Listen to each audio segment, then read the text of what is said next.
Welcome back to the Within podcast. This is your host Nikki Wallace, and we have special guest James Eaton with Project Lean Nation here today, as well as Heidi Butoff. James, you started your business. Has it been a year or so? 2 years? How long has it No, been? it's September 20th, so we're like 7 months, almost 7 months in. Okay, awesome. So he's going to share a great wish I would have known. All the entrepreneurs here, I'm sure, will enjoy this. But James, share with us kind of what's a wish, something you wish you would have known that you want to share. Yeah, I mean, I wish I would have known how hard it was going to be starting this business because I think a lot of us Hmm. look at people who own businesses and we're like, oh, that must be so great. That just must be the best thing ever. But I wish I would have known how hard it was going to be to Yeah, start because there's so much to it. You have to wear so many hats. But then at the same time, I thought like a health food business would just be easy because everybody would just flock to healthy food. yeah, But it's been a lot harder to get, people to eat healthier than I thought it would be. yeah. So do you have anybody in your shop working with you, or are you doing it all on your own? How is that? How's your day to day working with that? No, yeah, I have 5 employees right now. Okay, So we that's good. typically have 2 people in the store at all times. And then I typically am trying to be out marketing more. So more get into the community, set up tables, pass out samples, go to Yeah, businesses, do drop-ins. So that yeah, my typical day to day is more of like the store opens at 9, I make sure everything opens correctly and it's all looking good, and then I go out into the community with protein shake samples, protein ball samples, meal samples, yeah, coupons, just try and get them everywhere I can, talk to as many people as I can, and that's yeah, like my most of my day. You mentioned McDonald's had a longer yeah. line That's what I'm like. than What's than kind of the Project Lean, coming in your door. Why do you think that is? Um, I Besides the think fact that they've been around for years. Yeah, I think it's the quick convenience of the drive-through. I think is like a big part of it. I think the taste of the food. I think a lot of us are just kind of conditioned to more of like the oily, greasy, fatty foods. Like they fit our palates. When you eat that way, and this is something that I've noticed in my journey too, is like the more that I eat highly processed food, the Mhm. more that I crave it and the more that I want to eat it. Whereas when I eat more whole foods, I feel like I lean more that direction. So I feel like somebody who eats fast food every single day, the thought of like eating like a salad with a bunch of fresh veggies is kind of like ick. But Yeah, then somebody who eats the fresh salad every day with all the veggies looks at like a McDonald's and thinks ick. And so I think too it's just the education of educating people on like, look, your goals are not as far as you think they are. You can hit the hmm, goals that you have if you have the proper nutrition in place. And so I yeah, think it's more of an educational piece too, which is what I'm working really hard on right now. yeah. And I we do say that eating healthy is a little, it might cost a little bit more, but we also say proactive health versus reactive health. Yeah. Where do you want to put your money? And most likely if you're being proactive with your dollar, with your health spend, then it would actually be more economical and cheaper and maybe even more enjoyable than the reactive health dollar. Yeah, that's true. Yeah.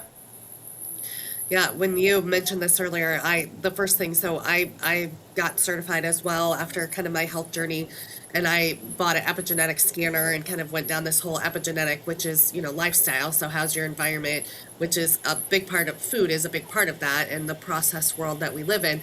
And it was hard when I started doing scans because exact same thing. I was like, you would get a literal scan that would tell people like these are the things that are impacting your well-being, and then all of a sudden you would sit down with them and share the results, and oh well, I can't do that because of this, or oh well, I can't stop doing this because of that.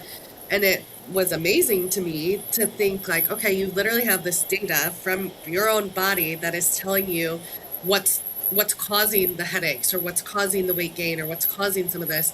And the excuses really that people came up with were, it was crazy. It was hard Yeah. for me to kind of process like, how do you support those people then if they don't really want to be supported at the end of the day? Yeah. How do you do that? Because I'm sure you Um, spend a lot more with food than I probably did with epigenetic scans. Man, it is really hard, but I think as like a coach and as an educator, it's like my responsibility to Yeah. kill some of those like negative thoughts, or not just negative thoughts, but like some of those excuses. Yeah. Because I will have people come in that they say things like, yeah, I'm not losing weight, and I eat 500 calories a day, and so my doctor just tells me I'm eating too little to lose weight. Yeah. And it's just like a tough situation to be in, because you're like, that's not the truth. Like, how do we like put you in the right mindset to accept that and not be offended, and then we can Yeah. make changes together, you know what I mean? It is So such a for me, mindset thing. Yeah. yeah, for me, I think it really comes down to like referring back to the research and what's real, Yes. and then just having conversations with people. And I think also a big part of everything, it comes down to your intent. If your intent is truly to help someone, Yeah. and you want that to your core, I think people can feel that from you, and then they're Yeah. more receptive to listen to your coaching. And so for me, it's always just leading with that, like, hey, look, I'm here to help you. I started this business to give you a spot where we could get you to your goals, 100%. but that thinking that you have right now, it's not serving you and it's not going to get you there. So we need to reframe this and put you in the Yeah. right mindset where we can get progress being made.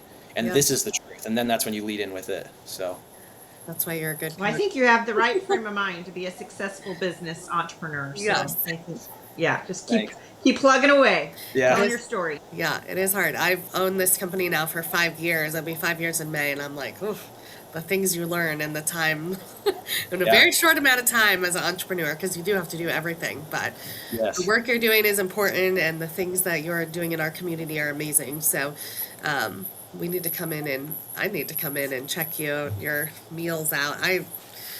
The whole, yeah, just it is tougher to eat, go through, and I don't know why. I'm hoping like you should have a drive-through or something someday. I know. Yeah. Oh, but well, good. Well, that was a good wish I would have known, and I hope that people listening can, grab some nuggets of information or maybe best practices of how to, make those healthy habits kind of just part of your day too. So, and Yeah. go to James and get that in body done and get some good food. Yeah. Yeah. We'd love to support you. Awesome. Thanks for listening to another Wish I Would Have Known, and we'll see you next week.